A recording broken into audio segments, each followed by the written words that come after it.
Hey, I had another really amazing learning experience today. I'm preparing to run the Fire Yourself workshop on the Gold Coast this coming Sunday.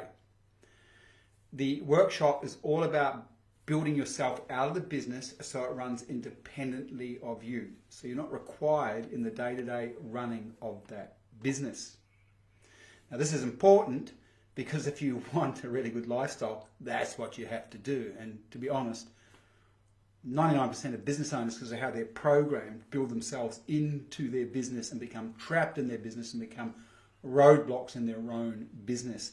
When you build a business that runs independently of you, what you've got to do is have the right people running all the different roles in your business so you don't have to, so you can concentrate on what you're supposed to be doing, which is driving the vision of that business, driving the strategies, ensuring the business is profitable. People that work in their business become a roadblock, and that roadblock decreases operational efficiencies and means that they will have less profit and way less free time, and they can't sell the business because no investor wants to buy a job. Now, I'm preparing all the strategies that I'm going to be sharing because there are a key set of things that you must do in your business to prepare to exit yourself from the roles that you're doing right now. Now, just quickly, if you are a service provider, meaning that you yourself are required to work with a client, this workshop's still really important because I'm going to show you how to build all the other roles out to other people so you increase your billable hours and have more free time. But here's the key learning. You see, it doesn't matter what strategies I give people. Unless they work on their programming, and specifically their unconscious programming, nothing changes. So here's the story. Here's the learning lesson. Now, this comes on from a learning lesson that I shared last week, so I'm going to do it again because it's that important. Because most people don't understand just how important it is to get this thing working right. So, there is a strategy that's called a JV strategy or a host beneficiary strategy, and it is an amazing marketing strategy for many reasons. So it basically works like this. If you have someone that has a value-aligned business, someone you know, and they have a large database, and the people in that database respect the owner of that database, meaning that that business owner has built goodwill with their database, then what you do is you ask them to share and promote your services or product for a percentage of the sale.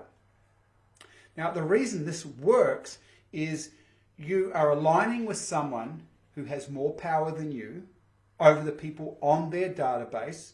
The people on their database already have a relationship with them. So when this business owner promotes you, your services or your products, you're likely to have a high uptake because of the trust that database has with that business owner, because they're buying from someone they trust and someone they respect their opinion.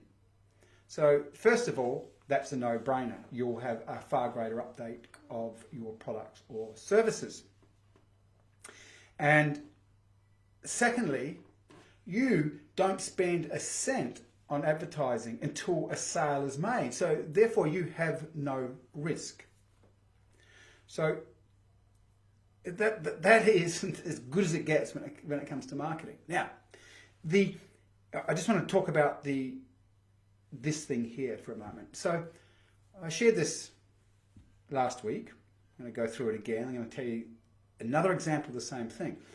So I have a very, very this is just a client of mine, just a money magnet. They just make money and hand over fist. They've got really good strategically. They're really got a great strategic mind. They're really clear of all sorts of unconscious blocks around wealth creation.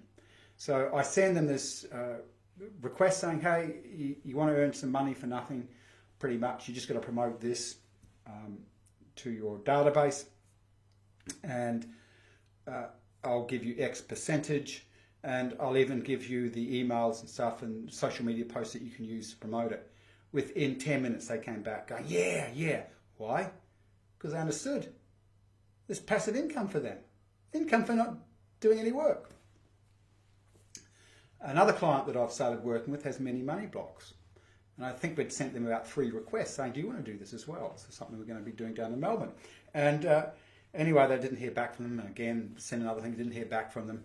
And when I finally got to talk to them, they were like, oh, you've been harassing me about sending this stuff out. Right? And I'm just having a chuckle for good reason. You see, the person who is unconsciously wired for money making, as well as logically and strategically wired for money making, saw the opportunity straight away. The other person couldn't see the opportunity. They just saw it as a hassle, even though they would have made money for nothing. Now, I know for a fact that at an unconscious level, this person has a whole bunch of beliefs about working hard and feels guilty for making money easily, as though somehow that's wrong. Now, if you grew up in a rural Christian area, you will have that sitting around in your unconscious. And if you don't think you've come from a Christian area, you have. Right? If you're a certain age, and you grew up in a rural environment, you are shaped with Christian thinking by default, Judeo-Christian thinking. Anyway, now the rule here, and I'm going to go to the next example, is it's called the reticular activating system, and we also take into account what's called confirmation bias. So you don't see the world as it is. You see the world through what you believe. So this particular person who makes lots of money believes money comes easily, and they've also got the strategic nous to do that. But let's just stay with the belief. They believe it. So when I send it, they go, oh yeah, of course, this aligns with my belief structures. This next person, when I ask them, oh, you can't make money easily, and I feel guilty if I made money easily anyway. I want to keep my whole hard-working identity in place. So they couldn't even see the opportunity. Let me tell you what happened today. We were running a strategy session. I asked someone that I know and really like and love, and we were talking about the JV strategy. I said, who could you approach to promote your products and services? She goes, I don't know anyone. And I said, well, that's strange, because I would, but you didn't ask. Now, the same thing was happening. This belief system, and this particular belief system was about, no one supports me. I support others. No one supports me, and I can't trust people to support me. So this shapes her thinking. Now, what we know from this work is when we have these types of belief systems that we might call limitations or sabotages, not only do they activate a reticular activating system, so the way that works is this. If you are looking at buying a new Volvo as an example, all of a sudden you see Volvos everywhere. Because the brain, and it's actually a certain location in the brain, helps you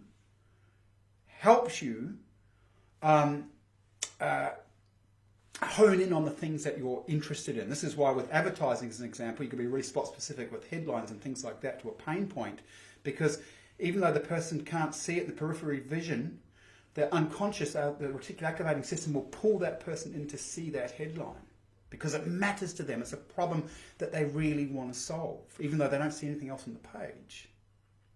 So this person's belief system is that, oh, no one supports me. I support others, and I can't trust people to support me, meant her brain couldn't see anyone that would support her, even though I was right in front of her, totally willing to support her. And we've really observed, by the way, that it dumbs a person down. So belief systems dumb a person down because the brain almost downgrades to fall into line with the belief system. Now, this comes back to the next thing we talk about, which is confirmation bias. Confirmation bias works in this way. We only see evidence that proves our beliefs to be true, and we will avoid, even if it's true, beliefs or believing things that don't align with our belief structures. Okay, this isn't psychobabble. This is fact. Go on the internet right now and look up confirmation bias and how it works. Now, why is this a key learning lesson for me? Again, here I am preparing strategy for this workshop up on the Gold Coast. And by the way, if you can't make it, you can just get the recording. Just book anyway, and you'll get the recording. Okay, because you won't get the recording at the same price afterwards. I can promise you that. So again, the key thing is here I'm preparing all the strategy. But hey, if I've got to come back to working with people's minds on the day, helping them see these belief systems, because, geez, I know some intelligent people who aren't seeing opportunities or aren't doing what they need to do, not because of this thing, but because of their beliefs and how it controls the reticular activating system and confirmation bias. Anyway, I hope you got a lot from that. It's, you know, I know it's not sexy. It's not sexy to be, what do you call it, doing inner work. It's always sexy to get the next big marketing thing happening. Well, nah, you got to do both. Technical strategy, work on self-mastery, evolve how you think, believe, evolve your logical thinking abilities as well. Anyway, I hope you enjoy. See ya. And if you're interested in having a really good life, making really good money from your business, come to the workshop or get the recording. Catch up.